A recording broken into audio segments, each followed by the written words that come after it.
1절로 13절까지 우리가 살펴보았는데 오늘은 그 뒤에 이어서 14절로 30절까지 말씀입니다. 제가 봉독하겠습니다. 또 어떤 사람이 타국에 가면서 그 종들을 불러 자기 소유를 맡김과 같으니 각각 능력에 따라 하나에게는 금 5달란트를, 하나에게는 2달란트를, 하나에게는 1달란트를 주고 곧 떠나갔더니 이에 5달란트를 받은 자는 바로 가서 그것을 장사하여 또 다른 5달란트를 남기고 또 2달란트를 받은 자는 그와 같이 하여 그 역시 다른 2달란트를 남기되 1달란트 받은 자는 가서 땅속을 파고 그 주인의 돈을 감추어 두더니 오랜 후에 그 종들의 주인이 돌아와 저희와 이를 회개할세 5달란트를 받은 자는 5달란트를 더 가지고 와서 주여 제게 5달란트를 주셨는데 보소서 그 외에 내가 또 다른 5을 남겼나이다 하니 이에 그 주인이 이르되 잘하였도다 착하고 충성된 종아 내가 작은 일에도 충성하였음에 내가 많은 것으로 내게 맡기리니 내 주인의 즐거움에 참여할지어다 하고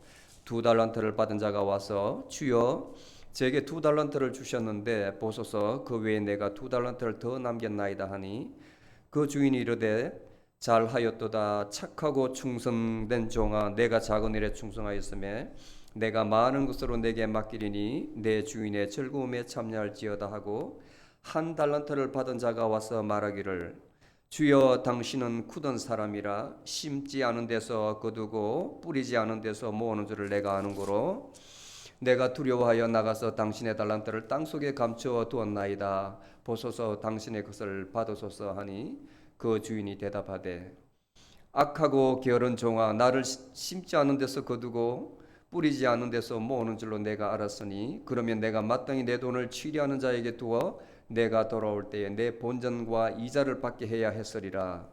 그에게서 그 1달란트를 빼앗아 10달란트 가진 자에게 주라 하니라. 무릇 있는 자는 받아 풍족하게 되고 없는 자는 그 있는 것까지 빼앗기리라. 이 무익한 종을 바깥 어두운 데로 내어 쫓아라. 거기서 슬피 울며 이를 감이 있으리라. 아멘. 다시 요한복음으로 거슬러 올라갈까요? 안 그러면 지난주 설교부터 시작을 할까요? 하늘나라라는 것이 여러분들 성경을 이해하고 예수님의 가르침을 이해하는데 참 중요합니다. 그 성경을 읽을 때 그냥 무작정 읽는 것이 아니라 그 메시지 예수님께서 반복해서 계속 말씀하시는 그 메시지 말씀이 있습니다. 그것을 던지시고 그 외로 예를 들어서 계속 비유로 설명을 하시거든요. 그 개념을 알지 못하면 예수님의 가르침을 읽어도 이해할 수가 없고 읽고 성경을 덮어버리면 하나도 기억이 나지 않아요. 기억이 나지 않아요. 굉장히 중요해요. 그게 알므로써 내가 신앙생활을 해야 되는 그 당위성이 거기서 나옵니다. 당위성이. 그래서 목사가 있는 것이 가르쳐 주는 거예요. 그 가르침이 무엇인가. 그런데 글씨로 되어 있기 때문에 성령을 믿는 사람들은 성령주의자들은 이게 필요 없이 오로지 하나님께서 그 순간에 말씀하시는 거 따라가면 된다 이렇게 해요. 극단적이죠. 극단적이죠. 하이퍼 칼빈니스트는 그렇게 이야기를 하는데 하나님은 말씀이기 때문에 성경 말씀이 기준이 됩니다. 굉장히 중요해요. 성경 말씀이. 근데 그 성경 말씀을 제대로 이해를 해야지 다르게 그 의미와 다르게 해석을 하거나 자기 본의대로 하면 전혀 딴 길로 갑니다. 하늘나라는 이미 임했다는 사람이 있고 이미 지났다 또 앞으로 오실 것이다 다양한 해석이 있는데 여러분들 생각에는 이 나라라 하니까 킹덤이라 하니까 미국과 같이 한국과 같이 일본과 같이 독일과 같이 어떤 눈에 보이는 국가로 생각하시잖아요. 나라라고 성경에 그렇게 돼 있으니까. 그런데 이걸 아셔야 됩니다. 하나님의 생각과 그분의 언어는 사람이 개발한 알파벳으로 다 표현을 할 수가 없어요.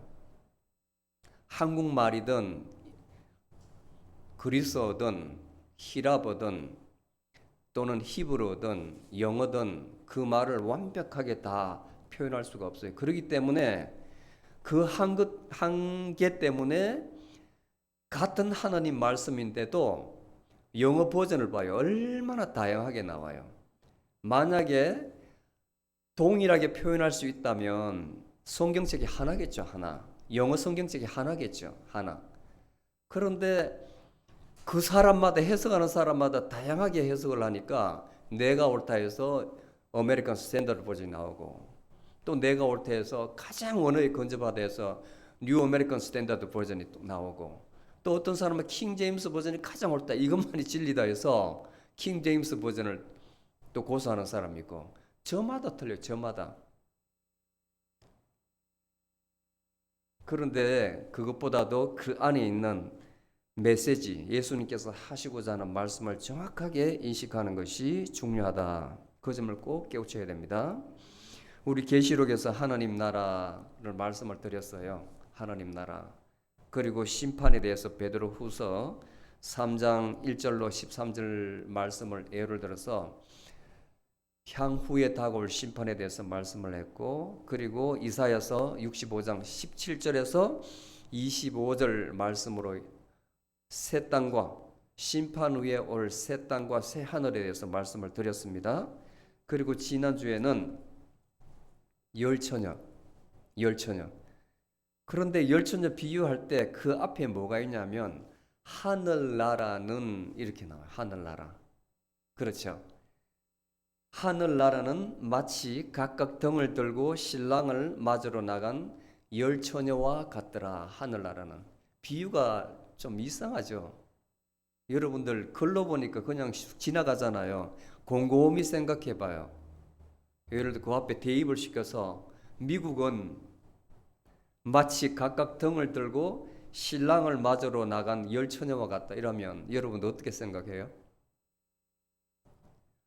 사우스 코리아 한국은 마치 각각 등을 들고 신랑을 맞으러 간 열처녀와 같다. 그럼 여러분도 어떻게 패러프레이즈 하겠어요? 생각을 하겠어요? 한 번도 고민 안 해보셨나요? 그냥 막 읽어요. 그냥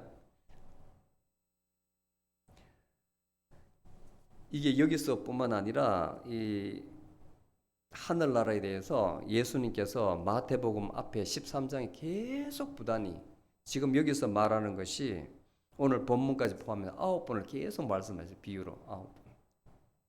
첫 번째 13장에 마태복음 13장 1절에서 23절까지 말씀해 보면 하늘나라는 씨 뿌리는 자와 같다. 이렇게 하늘나라는 씨 뿌리는 자와 같다. 그러고 나서 씨가 바위 위에 떨어졌을 때, 길가에 떨어졌을 때에, 가시덤불에 떨어졌을 때, 좋은 밭에 떨어졌을 때 비유를 해요. 하늘나라. 그리고 나서 하늘나라는 마치 곡식과 가라지. 어떤 사람이 와서 씨를 딱 뿌렸는데 마귀 원수가 와가지고 가라지를 딱 뿌려가요. 그러니까 무럭 자라고 있는데 똑같이 종이 보니까 분명히 씨를 뿌렸는데 가라지가 같이 있거든요. 주인한테 가서 다 뽑을까요? 아니다, 놔두거라. 나중에 추수할 때 가라지는 싹 걷어서 불태우겠노라. 하늘나라는 이와 같아요. 곡식과 가라지. 잘 기억하세요. 세 번째는 겨자씨와 같다. 씨앗 중에 가장 작은 겨자씨인데 크게 번성하면 나무가 커서 새들이 와서 막 모인다는 거예요. 번성한다는 거죠. 그 다음에 누룩 비유를 합니다. 하늘나라는 누룩과 같다고. 자, 밀가루에다가 누룩을 넣어봐라. 그 작은 누룩이 얼마나 크게 부풀게 하느냐. 성장을 이야기하죠. 그리고 하늘나라는 감추인 보화와 같다. 그 보화를 발견한 사람이 자기 소유를 다 팔아가지고 그 보화를 묻혀있는 그 땅을 산다고 이야기를 했어요. 그리고 하늘나라는 값비싼 진주와 같다 그랬어요. 그것을 본 장사꾼이 모든 소유를 다 팔아가지고 그것을 산다고 이야기했어요. 그리고 하늘나라는 물고기를 잡는 많은 물고기를 잡는 그물의 비유를 했어요. 그 안에 그물을 던지면 얼마나 잡스러운 고기가 많이 잡히겠어. 필요한 것은 잡고 나머지는 다 버리잖아요. 하늘나라는 그렇다. 그리고 여덟 번째로 25장에 나오는 하늘나라는 마치 각각 등을 들고 신랑을 맞으러 하러 가는 열처녀와 같다. 이렇게. 그리고 오늘 본문에 하늘나라는 빠져 있는데 또 하늘나라는 어떤 사람이 타국에 가면서 다른 나라에 가면서 그 종들을 불러 자기 소유를 맡김과 같으니. 자, 하늘나라 하늘나라 하늘나라 계속 예수님께서 말씀하시잖아요. 그러면 여러분들 생각하기에 이 하늘나라가 도대체 뭐라고 생각해 보셨나요? 진지하게.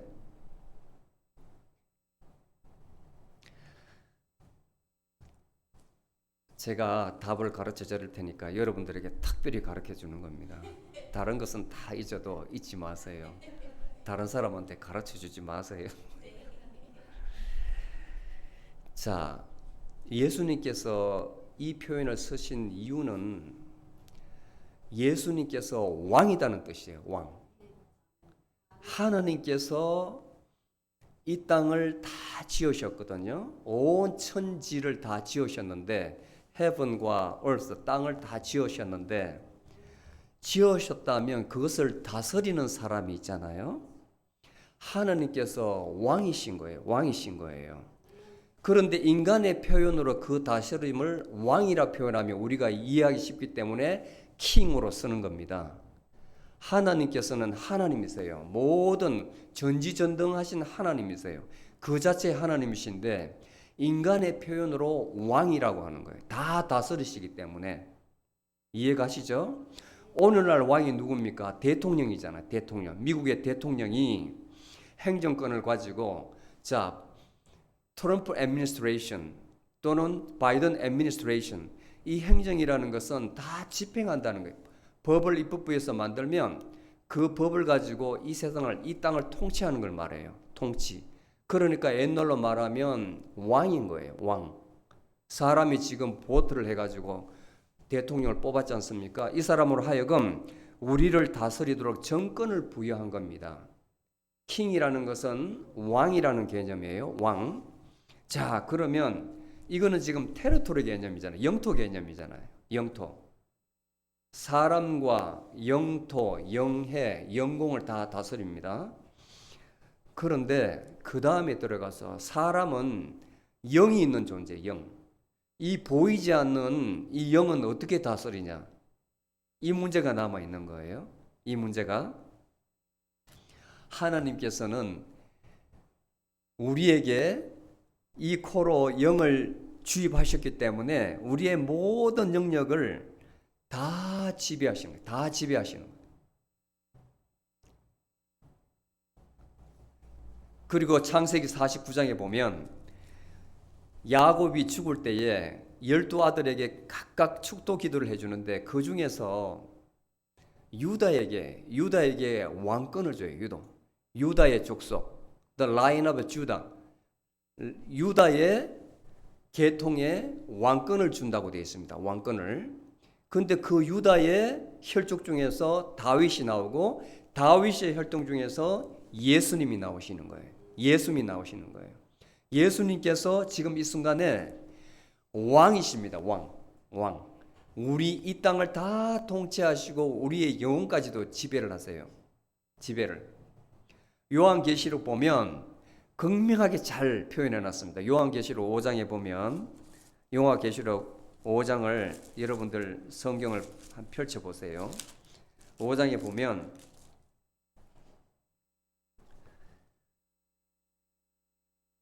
12절에 큰 음성으로 말하되 죽임을 당하신 어린 양께서, 죽임을 당하신 어린 양이 누구냐면 예수님입니다. 권세와 부귀와 지혜와 능력과 존귀와 영광과 찬송을 받으시기에 합당하도다. 자, 두루마기가 있는데 이 두루마기 인봉을 해가지고 아무도 뗄 사람이 없는 거예요. 그런데 오로지 죽은 어린 양만 그 인봉을 뗄 수가 있는 거예요. 뗄 수가 있는 거예요.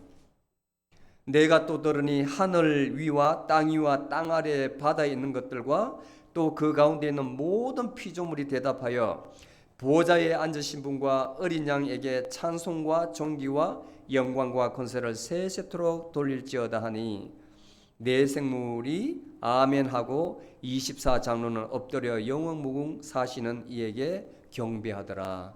예수님께서 왕이시다는 거예요. 예수님께서 왕이시다는 거예요.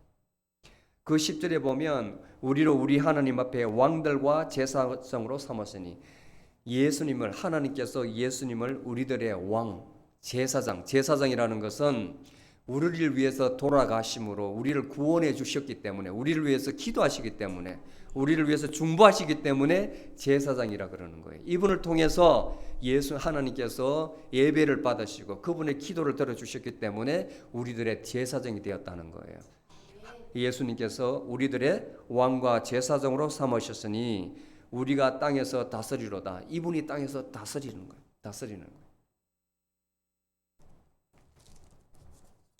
그래서 하늘나라라는 것은 예수님께서 통치하는 모든 영역이 하나님 나라예요. 아멘.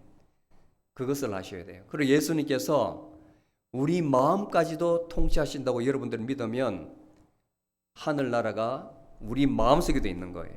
우리 마음속에도. 아멘. 그 굉장히 중요한 사실이에요. 예수님께서 말씀하셨어요.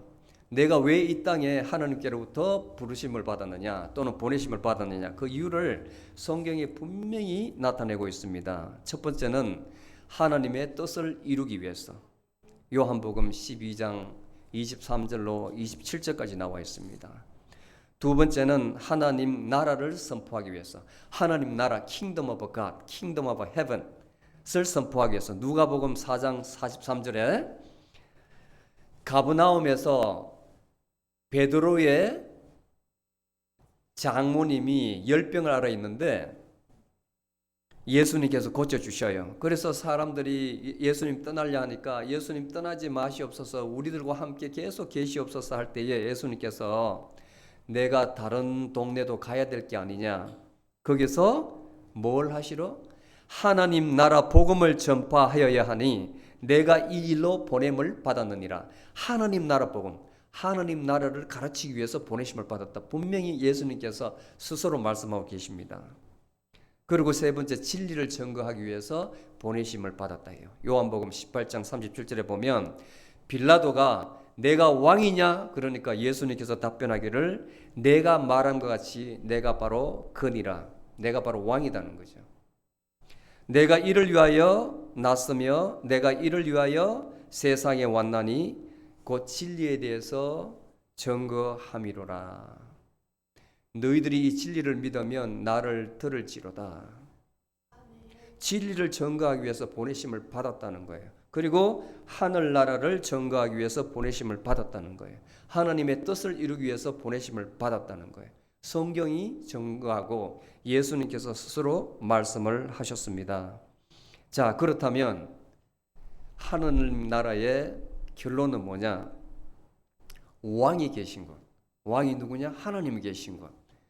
하나님께서 우편에 앉아 계시는 예수님께 왕과 제사장의 직분을 다 위임했다 그랬으니까 예수님이 계신 것. 그것이 바로 보이지는 않지만 하나님 나라예요. 하나님 나라. 이게 바로 하나님 나라예요. 그렇다면 이미 예수님 오셨을 때 하나님 나라는 임했던 거예요.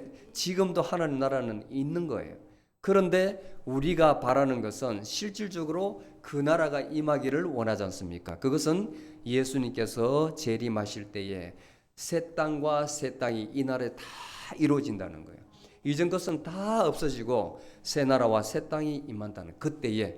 근데 지금도 예수님께서 모든 우주 공간을 다 통제하시고 우리 마음까지 우리 영까지 통제하시면 예수님께서 우리의 왕이시다는 거예요. 아멘. 그래서 누가복음 17장 21절에 보면 예수님께서 사람들이 하나님 나라는 여기 있다 저기 있다 이렇게 할 때 듣지 말라는 거예요. 이미 하나님 나라는 너희 안에 있느니라. 적 그리스도가 와서 이렇게 저렇게 말하도록 듣지 말라는 거예요. 이미 너희 가운데 하나님 나라가 있느니라. 그 말은 역설적으로 하면 예수님께서 우리의 영혼을 통치하고 계신다는 거예요. 자, 여기까지 이해했을 때 오늘 본문을 이해할 수 있는 거예요. 요약해서 설명하면 이 달란트는 무지하게 많은 돈이에요. 왜냐하면 1데나리온은 노동자가 로마 시대에 바로 예수님 살아 계실 때 로마가 통치하던 시대인데 노동자 한 사람이 하루 종일 일해가지고 받는 임금이 한 데나리온인데 1달란트는 6,000데나리온이에요. 6,000데나리온. 그러면 거의 노동자 한 몇 명이 17년 동안 먹지 않고 입지 않고 쓰지 않고 모으는 돈이 바로 1달란트예요. 1달란트. 얼마나 큰 돈이에요. 그런데 5달란트를 맡겼다 하면 20년 잡고 곱하기 5 하면 100년 동안이에요. 100년 동안. 100년 동안 품삯을 맡기고 간 거예요. 그리고 한 사람에게는 40년 동안 받을 품삯을 그에게 맡겼고 한 사람에게는 20년 삭슬을 맡기고 떠났습니다. 주인이. 그런데 앞에 두 사람은 배로 남겼어요. 받은 양의 배로 남겼어요. 배로. 5달란트를 더 남기고 2달란트를 더 남겼는데 1달란트 받은 사람이 그대로 땅에 묻었다가 주인 돌아왔을 때 회개를 하는데 그대로 내놓는 거예요. 그러면서 하는 말이 나는 우리 이 굳었다는 표현을 하는데 당신이 참 모진 사람을 알았다. 우리 주인은 참 모진 사람이라 심지 않은 데서 거두고 뿌리지 않는 데서 내가 모으는 줄 아노니 겁이 나서 당신의 달란트를 땅에 그대로 묻었다가 지금 그대로 돌려드립니다. 주인한테 혼이 납니다. 혼이 납니다. 만일 네가 그렇게 할 줄 알았다면 내가 너한테 주겠느냐? 차라리 은행에 맡겼다가 은행에서 원금과 이자를 받지 너한테 왜 주겠느냐? 이렇게 야단을 쳐요. 자, 이게 마땅한 거 아닙니까? 그죠? 너무나 단순한 것 같죠? 단순한 것 같죠? 근데 본문에서 우리는 큰 교훈을 배워야 돼요. 큰 교훈을. 아주 단순한 게 아닙니다. 단순한 예수님 비유가 바로 이어서 이제 심판이 나오거든요. 심판. 전체적인 문맥을 봐서 이때쯤 왜 예수님께서 열처녀 다음에 이 비유를 넣었는가, 말씀하셨는가, 그것을 알아야 돼요. 그것을 알아야 돼요. 자, 이 비유는 뭐냐면 우리 모두는 피조물입니다. 하나님의 형상으로 지음을 받은 사람입니다. 모두에게 우리가 알 수 없는, 때로는 알 수 있는 달란트, 재능을 주셨어요. 각자에게 재능을 주셨다고요. 그런데 어떤 사람들은 그 탤런트가 다양하잖아요. 이 세상, 이 복잡한 세상에 사람의 재능이 똑같으면 정말 단순한 사회가 될 거예요. 단순한 사회. 재미가 없잖아요. 여러분들 좀 관심 있게 좀 관찰 있는 사람은 생각해 볼 기회가 있었을 겁니다. 사람들 보면 그 많은 사람이 이렇게 살고 있는데도 그 모습을 보면 조금씩 그 틀린 게 다 사람을 식별하게 하잖아요. 우리 눈으로. 여러분들 지금 여태까지 살아오면서 사람을 구별 못한 적이 있었습니까? 내 엄마를 다른 사람을 나의 엄마로 착각해서 엄마 하면서 그런 적 있었어요? 내 형제를 지나가면서 엉뚱한 사람에게 내 형제인 줄 알고 그 사람 막 따라가면서 부른 적 있었어요? 아니잖아요. 똑같이 이게 별로 아닙니다. 눈 2개, 코, 귀, 입, 그 다음에 이 모양, 머리카락, 몸 형상 진짜 그 모양은 단순한데 이것을 조금씩 차이 남에 따라서 사람을 구별하거든. 그 다음에 또 하나 신기한 것은 목소리라는 것은 하나예요. 하나. 목소리. 우리가 내는 것은 영어를 배우는 사람은 영어 발음식으로 하고 또 제각기 자기 랭귀지로 발음을 할 거 아니에요? 전화를 하면 목소리로 사람 식별하지 않습니까? 신기하지 않아요? 어떻게 이 목소리가 두 개 성대가 이렇게 바이브레이션을 들어서 나오는 목소리인데 사람마다 다 틀릴 거예요. 사람마다. 신기하지 않아요? 사람의 재능도 이처럼 다 감춰져 있는 겁니다. 다 감춰져 있어요. 그 사람을 개발해주면 무궁무진하게 그 사람의 재능이 나오는데 대부분은 보면 그 성장 과정에서 다 묻혀버려요.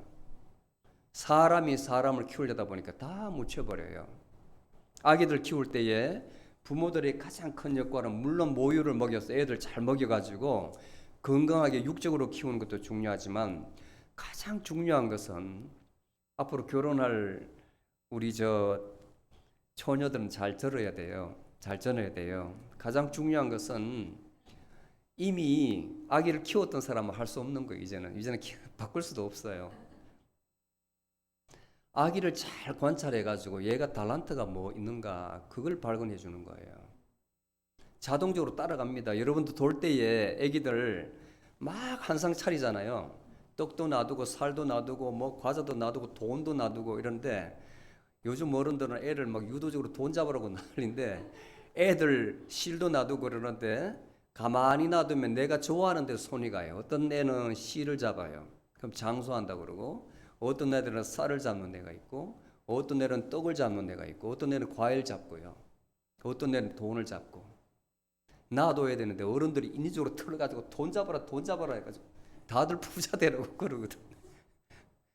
근데 키울 때도 그렇게 키워요. 키울 때도 애들 달란트는 발견하려면 인내심을 가져야 됩니다. 인내심. 정말 애를 야단치지 않고 걔가 하는 대로 그대로 한 3살까지는 지켜보는 게 굉장히 중요하거든요.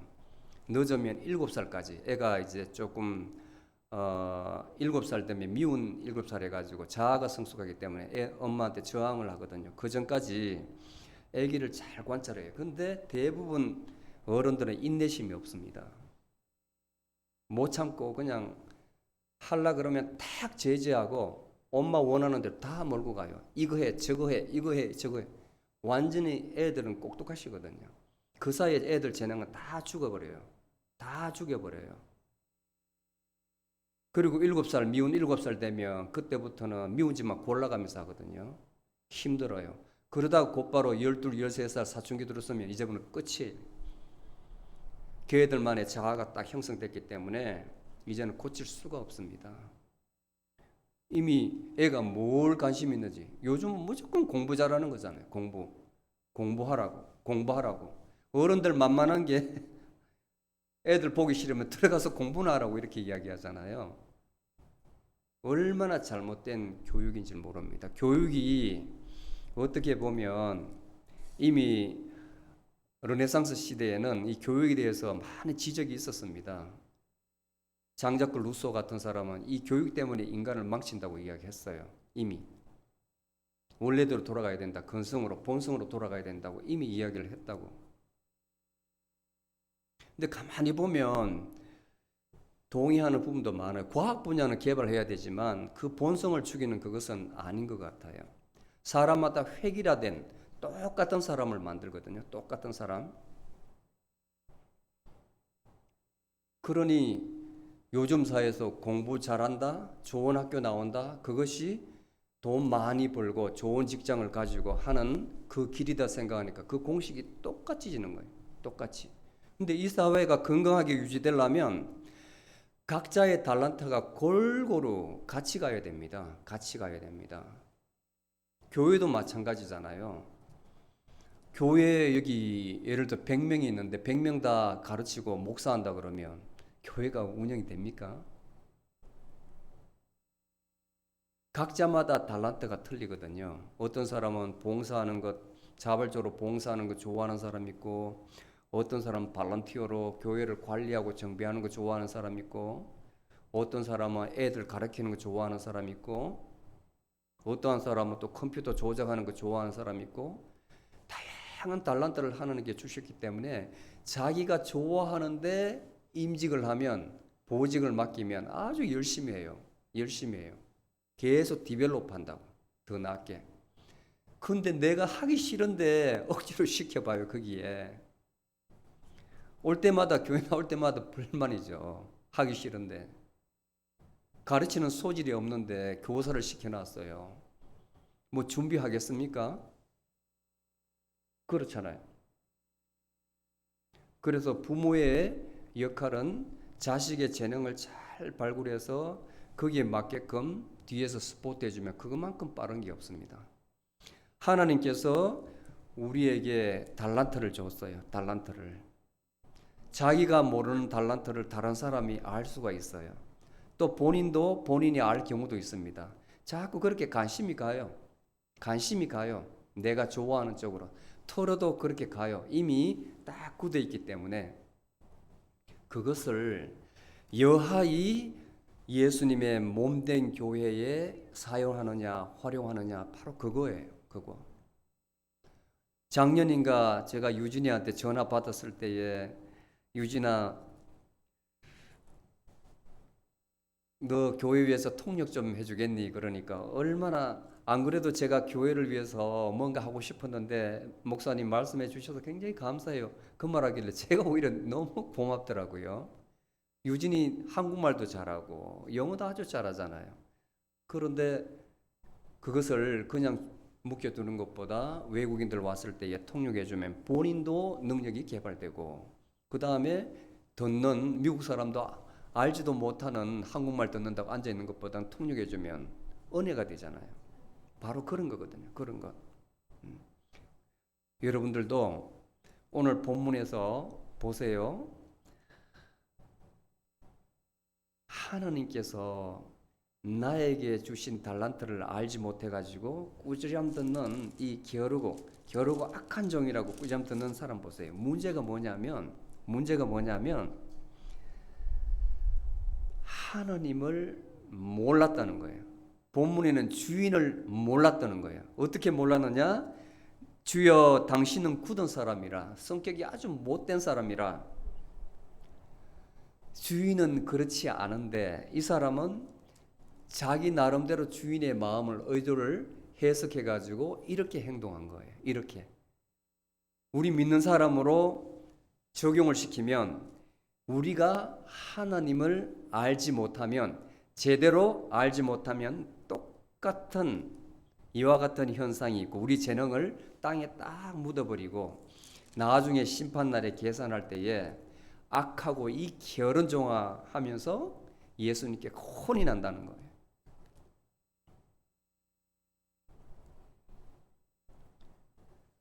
여러분들 가진 재능은 무엇입니까? 여러분들 가진 재능은 무엇입니까? 내가 볼 때는 한 면을 생각해 보면 많아요.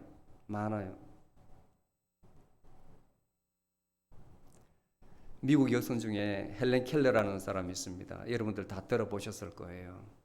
이 사람은 태어날 때는 정상적으로 태어났는데 2살, 그러니까 17개월 되었을 때에 뇌수막염으로 인해 가지고 말도 못하고 보지도 못하고 듣지도 못하고, 시각장애 그리고 청각장애가 되면 벙어리가 돼요. 말도 못해요. 그러니까 약 4년 동안 6살 될 때까지 성격이 아주 포악해졌습니다. 성질도 잘 내고 집어던지고 부모에게 욕하고. 그런데 하나님께서 좋은 사람을 만나게 해줬어요. 앤 설리번이라는 여인을 만나게 해줬어요. 이 사람이 보스턴에 있는 그 퍼킨스 인스티튜트라는 청각 또는 시각 장애인들을 어떻게 교육시킬 것인가 연구하는 그 학교를 졸업해가지고 마크 트웨인이라는 미국의 유명한 소설가가 있는데 그 사람이 소개를 해가지고 헬렌 켈러를 만나게 했어요. 47년 동안 둘 사이 우정이 시작됩니다. 이 사람이 헬렌 켈러를 훈련시키는 과정 보면 부모는 그렇게 못해. 얼마나 그 인내심이 대단한지. water, 물 하나, water, water 하나, 점자를 교육시키는 데에 펌프에 데려가 가지고 실제로 물을 이렇게 본인이 펌프질하고 나오는 그것을 손으로 어떻게 표현해 봐라. 자기들이 개발하는 거예요. 물을 어떻게 표현하는가. 삶 속에서 단 하나하나를 몸으로 익히는 거예요. 말을 못하니까, 듣지 못하니까, 보지 못하니까 몸으로 익히는 거예요. 몸으로. 그래가지고 손으로 만져가지고 글씨를 깨우치는 점자도 익히고, 그 다음에 사람의 입술 모양을 더듬어가지고 막 움직이는 것 보고 말을 또 깨닫고, 피나는 노력을 해가지고 의사소통이 가능했던 거예요. 그래서 대학을 들어갔어요. 대학에 들어가서 우수한 성적으로 졸업을 하고, 그리고 많은 장애자들이 낙심해서 살고 있을 때에 이 사람이 큰 희망을 불어넣습니다. 너희들도 맹인들한테 희망을 주는 것이 나와 같이 이렇게 하면 학교를 졸업하고 이렇게 건강하게 활동할 수 있다. 그리고 여성 운동가가 된 거예요. 전 세계를 돌아다니면서 맹인들 그리고 청각 장애인들에게 희망을 줬습니다. 그리고 재단을 세웠어요. 헬렌 켈러 인터내셔널이라는 재단을 세워서 모금을 해가지고 이 사람들을 도와주는, 교육시키는 데 도와주는 아주 유명한 사람이 되어서, 그리고 많은 영향을 미쳤어요. 이 사람이 주신 하나님의 달란트는 뭐냐면, 보통 사람은 이 정도 되면 좌절해버리는데 이 사람은 노력이 있다. 남다른 노력이 있다는 거예요. 그리고 추진력이 있다는 거예요. 결단력이 있다는 거예요. 보통 사람보다 그 이상. 남들은 안 된다는 것을 왜 안 돼 하면서 넘어서는 그런 마음이 있다는 거예요. 이게 하나님께서 주신 장점인 거예요. 그래서 오히려 일반 사람, 건강한 사람보다 능력이 더 탁월하게 된 겁니다. 더 탁월하게 된 거예요. 자, 이제 정리하겠습니다. 우리가 해야 될 일이 뭐냐면, 오늘 본문을 하나님께서 우리에게 주시는 여러 가지 교훈이 있는데 세 가지로 요약하면, 첫 번째는 하나님의 성품을 잘 이해를 해야 된다. 본문에 의지하면 주인의 성품을 잘 이해해야 된다. 마지막 주인에게 야단을 들은 이 사람은 주인의 성품을 잘 이해를 못했잖아요. 하나님의 성품을 잘 이해해야 된다. 우리는 성도로서, 그분의 자녀로서 하나님의 성품은 뭐예요? 하나님의 성품, 여러분들 아시는 하나님의 성품, 하나님은 공평하시고 하나님이 인애로우시고 자비하시고 사랑이 많으시고 의로우시고 거룩하시고 너무 많으시죠. 그런데 예레미야서 9장 23절 24절에 보면 참 아름다운 말이 있습니다. 나 여호와가 이렇게 말한다. 지혜 있는 사람은 자기의 지혜를 자랑하지 말라. 용사는 자기의 힘을 자랑하지 말라. 부자는 자기의 부함을 자랑하지 말라. 오직 자랑하고 싶은 사람은 이것을 자랑하라.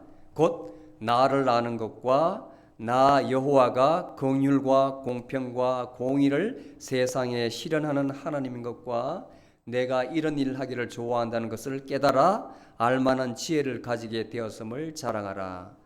나 여호와의 말이니라. 나를 아는 것, 나를 아는 것.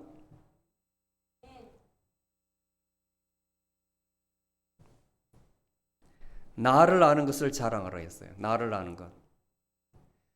우리가 하나님을 알면 우리에게 주신 달란트를 배가해서 5달란트, 2달란트를 받은 사람이 배로 남긴 것 같이 우리의 달란트를 잘 써서 2배의 몫을 남겨야 되는 거예요. 아멘. 아멘. 하나님은 이것을 원합니다. 나를 알았더라면 그렇게 할 것이다. 그런데 오늘 이 무익한 종, 무식한 종, 악한 종, 게으른 종은 주인의 성품을 몰랐던 거예요. 자기 임의적으로 해석했던 거예요. 그래서 야단을 맞았던 거예요. 그 다음에 두 번째, 하나님 모상으로 우리가 지음을 받았기 때문에 우리에게 각자에 맞는 은사가 분명히 있다는 것을 알아야 됩니다. 나는 왜 이 모양으로 태어났을까? 나는 왜 하필 이렇게 태어났을까? 저 사람처럼 저렇게. 그게 아닙니다. 겉만 보고 여러분들이 판단할 때는 그럴 수 있지만 그 사람이 가지지 못한 큰 달란트가 여러분에게 있다는 것을 꼭 깨달으십시오. 통계에 보면 영화 배우들, 탤런트들, 무사람들이 아이돌이라고 하는 그 사람들이 오히려 자살할 확률, 타락 확률이 더 높다는 거예요. 왜 여러분들 저 사람은 크고 늘씬하고 이쁘고 이렇게 잘 돼야 되는데 그렇게 하겠어요? 그 내면적으로 엄청 고통이 있다는 겁니다. 오히려 그 사람이 결혼하면 더 해피해야 되는데, 행복해야 되는데 이혼율이 일반 가정보다 더 높아요. 얼마 살지 못해서 가정이 깨집니다. 뭐라고? 성격 차로. 내면이 공허하다는 거예요. 내면이 공허하다는 거예요. 겉만 보고 사람을 판단해서는 절대로 되지 않아요. 여러분들에게 하나님께 주신 재능, 기술, 그리고 여러 가지 여러분들 스스로 기도함으로써 나 자신을 한번 내면으로 들어가 보세요. 내면으로. 그 다음에 남이 격려해 주는 것. 아, 집사님, 아, 자매님 이렇게 한마디 던져주는 거. 나는 몰랐는데 나한테 그런 게 있었나? 그것을 자세히 한번 생각해 보시고 기도 중에 한번 깨우쳐 보세요. 그리고 그 주신 달란트를 내가 감사합니다. 입술로 고백하시기 바랍니다. 마지막으로 이 은사를 알았다면 그것을 적극적으로 활용해야 돼요. 그게 바로 청지기예요. 청지기. 스튜어드십. 가만히 땅속에 묻어가지고 나는 이런 장점이 있는데 가만히 놔두면 누가 알아줍니까? 누가 알아줍니까? 개발을 하고 써야죠. 쓰지 않으면 그 재능이 없어져 버려요. 묻어져 버려요. 교회를 위해서, 공동체를 위해서, 사회를 위해서 써야 됩니다. 행동으로 옮겨져야 된다는 거예요. 그러니까 justification faith by alone. 의로움이라는 것은 믿음으로 되지만 그만으로 되지 않아요. 의로움이라는 것은 믿음이 있다면 행위로 열매로 나타나야 되는 거예요. 재능이 있다는 것을 알았다면 재능이 있다는 것을 아는 데서 그치지 않고 행동으로 나타나야 된다는 겁니다. 아멘. 각자가 가진 달란트를 반드시 여러분들 깨닫고 인식하셔서 이것을 우리 공동체를 위해서 잘 활용해서 하나님의 충성된 종. 그래서 오늘 본문 21절에 23절에 보면 잘하였도다 착하고 충성된 종아. 23절에 보면 잘하였도다 착하고 충성된 종아. 내가 작은 일에 충성하였으면 내가 많은 것으로 내게 맡기리니 그리고 내 주인의 즐거움에 참여할지어다. 그렇게 했을 때에 여러분들 마음에 평강과 기쁨이 있습니다. 평강과 기쁨이 있습니다. 나를 위해서 또한 남을 위해서 그 재능을 잘 활용했을 때에 여러분들에게 평강이 있다는 거예요. 아멘. 기도하시겠습니다.